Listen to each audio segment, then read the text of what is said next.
आहे फडणवीस आणि त्यांच्यापासून दुरावा कुठे निर्माण होतो असं सामनामध्ये आता नाही काय. खरं तर सामनातला लेख आणि त्याच्यावरचं भाष्य हे फार मोठं आपण बोलणं उचित होणार नाही. सरकार अत्यंत चांगल्या पद्धतीने काम करतंय.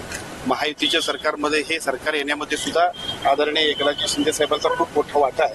त्यामुळे साहजिकच अत्यंत चांगल्या पद्धतीनं चाललेल्या कामाला मिठाचा खडा टाकायचं कोण काम करत असेल तर त्याकडे आपण दुर्लक्ष करूने आपलं काम करू. कालचं बजेट हे बिहारचं बजेट होतं आणि गोळी मारल्यानंतरच्या जखमा होतात त्याच्यावर मीठ चोळणारं बजेट होतं असं राऊत ठाकरे म्हणतात. खरंच कालच्या बजेट सत्रात काय खरं तर कालच्या बजेटमध्ये आपण बघितलं असेल तर सर्व क्षेत्रांना अत्यंत चांगल्या पद्धतीनं सुखावणारं असं बजेट होतं.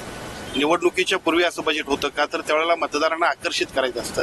परंतु कोणतीही निवडणूक नसताना सुद्धा ज्या पद्धतीनं आदरणीय नरेंद्रजी मोदी साहेबांनी आणि आमच्या अर्थमंत्र्यांनी ज्या पद्धतीचं बजेट सादर केलं त्यामुळे देशातले संपूर्ण नागरिक सुखावलेले आहेत. आता ह्या सुखावलेल्या नागरिकांच्या पासून दुखावलेले असतील त्यांची मतही तशीच व्यक्त होत असतील. ठीक आहे. जीबीएस आटोक्यात आलाय का? सिंड्रोमची मृतांची संख्या साधारण 5 पर्यंत गेलेली आहे. 100 जणांच्यावर जवळपास उपचार. काय नेमकी स्थिती आहे त्यात? जीबी सिंड्रोमच्या बद्दल यापूर्वी आपण सातत्यानं जे बोलत आहोत, आपण ही पेशंटची संख्या मर्यादित करण्यामध्ये यशस्वी आहोत. अत्यंत चांगल्या पद्धतीनं उपचार करण्यासाठी आणि जो काय अवेअरनेस करण्यासाठी आरोग्य विभागाची यंत्रणा काम करते त्याला चांगलं यश येतंय.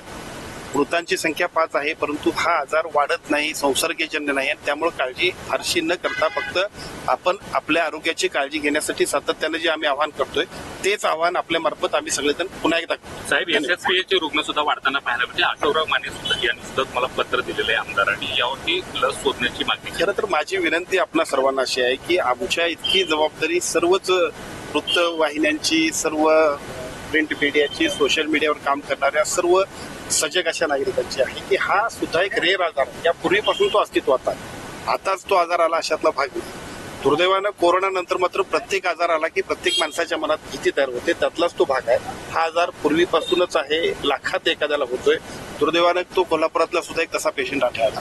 आपण काळजी घेऊया आपल्या आरोग्याची. निश्चितपणे या सर्वांपासून अतिशय सुरक्षित राहण्यासाठी आपण सगळेजण काळजी. शिंदे गटातल्या 20 ते 25 आमदारांवर थेट देवेंद्र फडणवीस यांचं नियंत्रण आहे. देवेंद्र फडणवीस म्हणतील तसंच ते करतात असा एक आरोप आज संजय राऊतांनी केला आहे. खरं मी मगाशीच सांगितलं की महाराष्ट्राचे मुख्यमंत्री देवेंद्रजी फडणवीस साहेब असतील, आदरणीय आम्हा सर्वांचे शिवसेनेचे मुख्य नेते एकनाथजी शिंदे साहेब असतील आणि अजितदादा पवार साहेब असतील, या तिघांच्या नेतृत्वाखालचं सरकार अत्यंत चांगल्या पद्धतीने चाललेलं असल्यामुळं मिठाचा खडा टाकण्याशिवाय पर्याय नाही.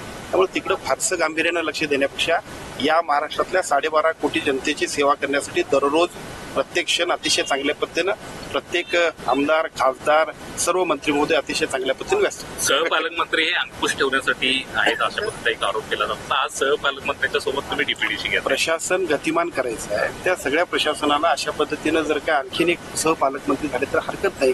काम चांगलं करायचं आहे, अधिकाधिक लोकाभिमुख करायचं आहे. त्यामुळे निश्चितपणे या सगळ्या गोष्टींचा आम्हाला फायदा होईल.